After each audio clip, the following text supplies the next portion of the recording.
What is the hardest part of navigating a blended family? Um,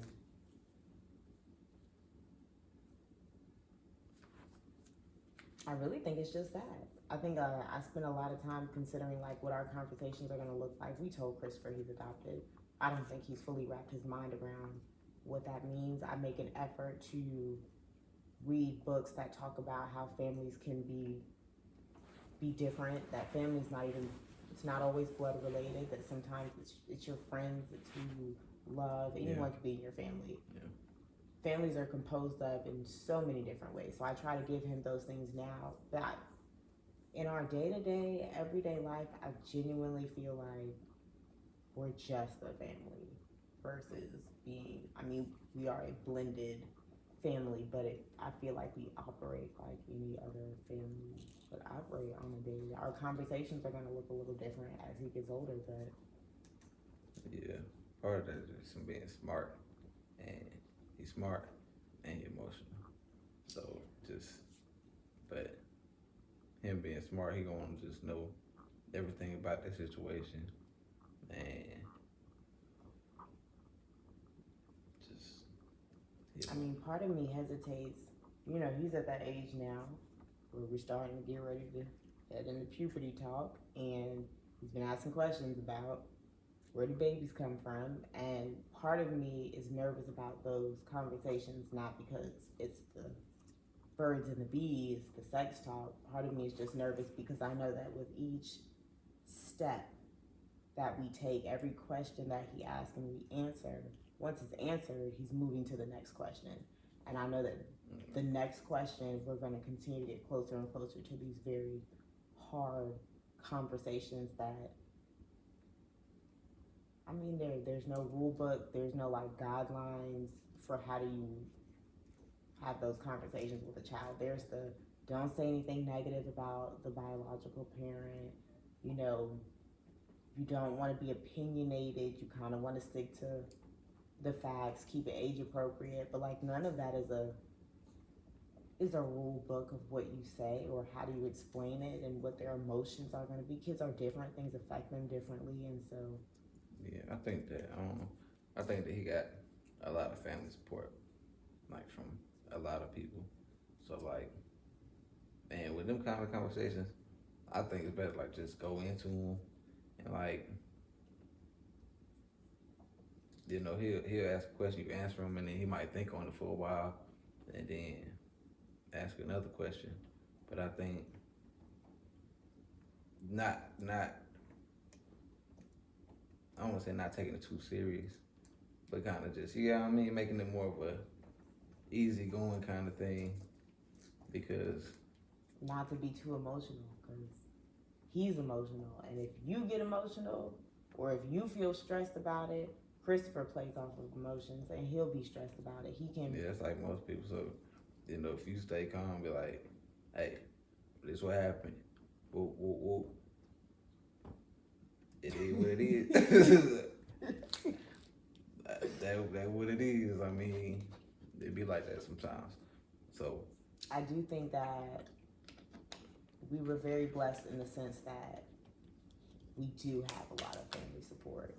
You still have both of your parents, both of my parents. He's got aunts and uncles. He's got cousins. I think he gets so much love, and it gives me comfort knowing that anything he didn't feel comfortable talking to us about, he's got so many other people. yeah, but that's that is a good thing.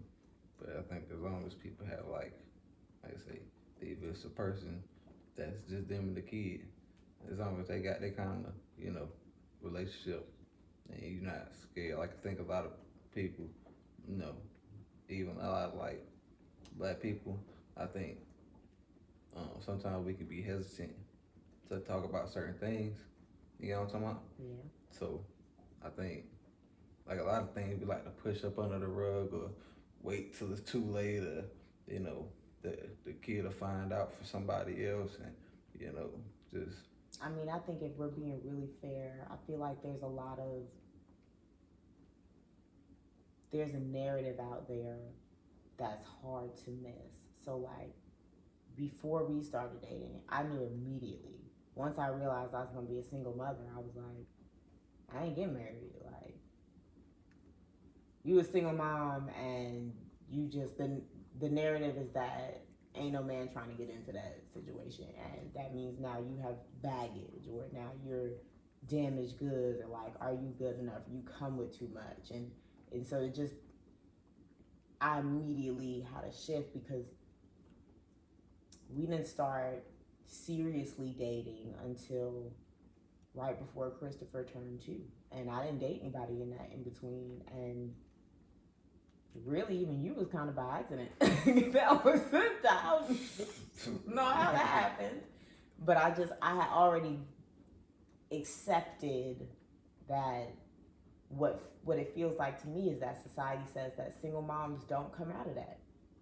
The most that you could do is meet somebody else and have more babies and be more of a single mom. Like, that's what I feel like society, that's the narrative that they write about women, and what they write about Black women. And so I just knew that was going to be like, I wanted to be married, I wanted to have a family, but I knew that the chances of that were slim. And I don't think that that's the truth, but that's how it feels in that moment, because that's how it feels that people say about single moms. And so, I mean, but it's funny that you say that, because some of my people at the time, I talk to my homeboys, they be like, I tell them about you, they be like, if you got a kid, bro, you need to go ahead and nix that right there. I'm telling you, that's the thing. And then they be like, you really about to take care of a kid that's not yours and stuff like that. I mean, see, I think that's one of the problems. A lot of people listen to their peers, and they'll miss out on something. So if I would listen to everybody else, you miss out on the family and all the things that can come with it. But you can't pay attention to people like that, because I mean, hey, it is what it is. And I think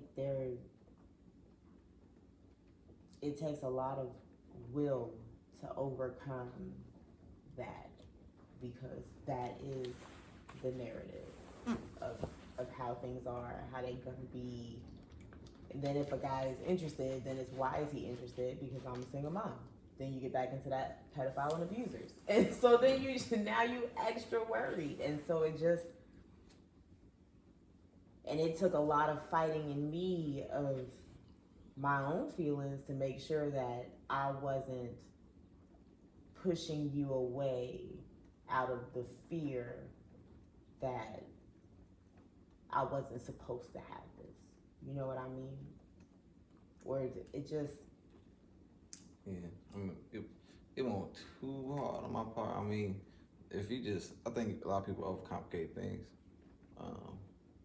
To me, it's like, you got a kid. He part of you. That's like, you know what I mean? If I love you, I gotta love all you. That's part of you. So if I love you, I gotta love him too. I ain't have to love him at Ben's, because he already had him, so I had to kind of grow up to it. But and Christopher loved you back quickly. Yeah. Because one of my things was, I'm not telling him he gotta call you daddy. I ain't telling him he gotta like you. Like, whatever it is that y'all build, y'all gotta build it on his terms and at his comfort level. And people talk about stepkids and say, oh, stepkids, they treat the step parent badly, or they don't love them, or whatever. And there's so much negativity and bad Right. narratives that it causes so much fear, and that just wasn't the case. Y'all just organically grew y'all relationship, and there was not that. It felt like I had spent months and months like crushed in fear for nothing, because it had worked out. Like I So that comes with a lot of people. But what society says about the situation or what everyone else says, like, listen to that. And, but I mean, it ain't. I don't know. People just be thinking too much or something. So last question. I just picked the question, ain't it? No, I just want to know. Alright. How did you feel going into the relationship with the child involved? Did you have any fears or concerns? I think we already. I think we already answered that a little bit. Yeah. Fears or concerns. I don't know about fears or concerns, but I was young though. So like, I was young and I was doing, I was young. That's all I'm gonna say. I was young. All I can think So is back in the day you had 2 piercings in your face. Everything you wore was super bright colored, and you went almost nowhere without having your foxtail clipped to your pants. You were very young, and you came a very long way. still miss that, but like I said, but yeah, the lifestyle shift was like went from me being single to pretty. I ain't had no responsibilities but myself, and I probably wasn't even ready for no family the way I was, but I don't think nobody ready for it. Even if you go from, if you birth a kid, ain't nobody ready for that first kid. So I mean, at least he was already grown, and I mean not grown, but he was already doing things. But yeah, I think the lifestyle switch was just the biggest part, and I had a hard part with like not being able to just go get what I wanted when I wanted. Cause now it's like people gotta eat, so you can't just go buy a bunch of shoes, a whole bunch of clothes, and a bunch of diapers. Not yet. We working our way up. We getting there. Yeah, but you gotta, when you young and single, even if you've been single by yourself for a while, you kind of build like a selfishness, and you say it all the time. I used to argue with you about it, but I was selfish. But I mean, it's part of that lifestyle I was living. They say you look out for you, first. But when you come into a family, you can't look out for you no more. You gotta look out for everybody else first.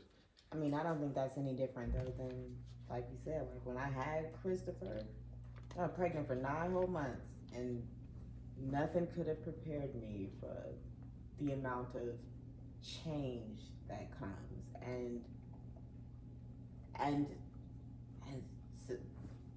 the giving that you have to do. You can give up on that whole situation. You gotta give it all.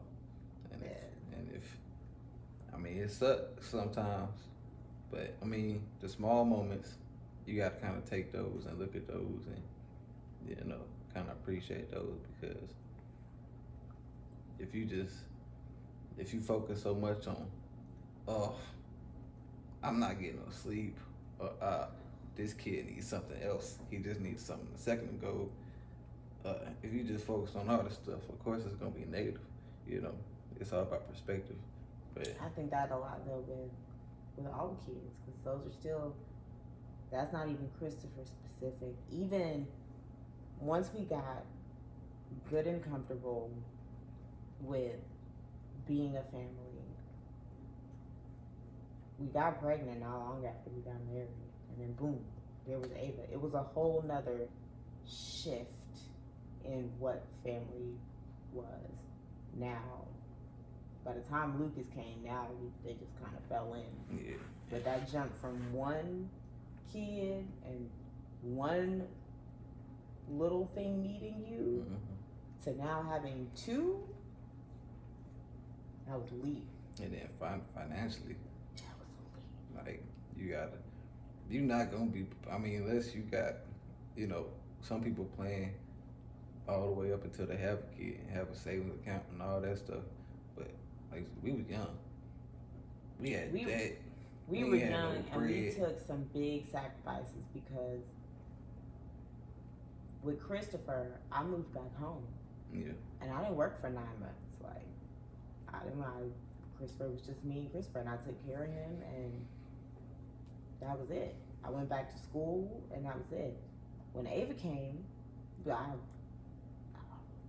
wasn't sending her to daycare at 6 weeks. I couldn't even imagine. So I took 3 months off with Ava. And that was 3 months with no pay because maternity leave is not the standard. Paid maternity leave is not the standard. I think we had paid 2 weeks, which is nothing because they can't even start till 6 weeks. So I took 3 months off, and that was 3 months without pay. And then Lucas came, and the plan was to take 3 months off, and then I just left. And that was my last year of school for my degree. And so I left, and that probably, I think, financially was the hardest. That was the hardest maybe 6 months we had of just me not working and finishing school. But I also got to the point where I feel like we survived it. So Yeah, that's motivation for you to get. Because if you want anything that you want, you got to make sure that your needs taken care of first. So you got to go out there and get it. I mean, yeah, I took some big steps because, I don't think I was as driven. I was good at being straight. But if you want things for your family and for yourself, you got to go out and work for it. And work hard. And it ain't gonna just come overnight. Like, that's how we all wanted to come. Especially, I like fast money. But, you can't make that fast money and also be looking out for your family. You gotta look out for the bigger picture, like security wise, and how it's affecting your family. So, in the getting a long term money or getting like a job is probably better off for everybody. And money is the biggest challenge, because if we had unlimited money, we probably would have an insane amount of kids. But I don't think nothing wrong with that though. Then I don't think so. We realistically, if we had an insane amount of money, we would probably have a wild amount of kids. We would be like, what are they? The Duggars, the people like. We'd have a crazy amount of kids. I love kids, and I feel like a lot of our best times together are spent as a family and doing things as a family. And I like that. I feel like I'm very family oriented. And so, it's usually just money. And the second part, you ain't really got no choice but to enjoy it, because, like I say, you get yourself in a funk if you just sitting there like, of course it's time, but especially when you got like multiple kids like that, like finding somebody to watch the kids. We don't really like too many people watching kids. Like, ain't no babysitters or strangers and nothing like that coming in watching no kids, not with the way the world is now. But and I go back to the sacrifices, because as much as we want to just drop these kids off someplace and have a minute, you can't. It's not. Yeah, and spending time with each other is, it ain't that hard to work second shift, but you stay up late though. So. Which really though is how, things really have worked themselves out. We've had to take some big sacrifices, and we've taken some hits, but things have worked themselves out. And I think in like a full circle back to Christopher and adopting Christopher, I think that it just is one of those things that will work itself out. So like anytime that I start to be like, we're gonna have to have a conversation, what's it gonna be about? Like, I just have to remind myself that this far we have been blessed and things have worked themselves out every single time. And I just have to just know that this situation is gonna work itself out. We just gotta give it all that we have and And it'll work itself out. It'll make it work. I ain't gonna slack on the effort we put in. Well, no, well, that's why I mean it. I think if we give It'll make it work. what we need to the situation, that it'll be okay. It's always gonna be alright. You ain't got no other choice but to be that way. They can't not be alright. All right, well, fishbowl is empty, so that is the end of tonight's conversation, and it is time for bed.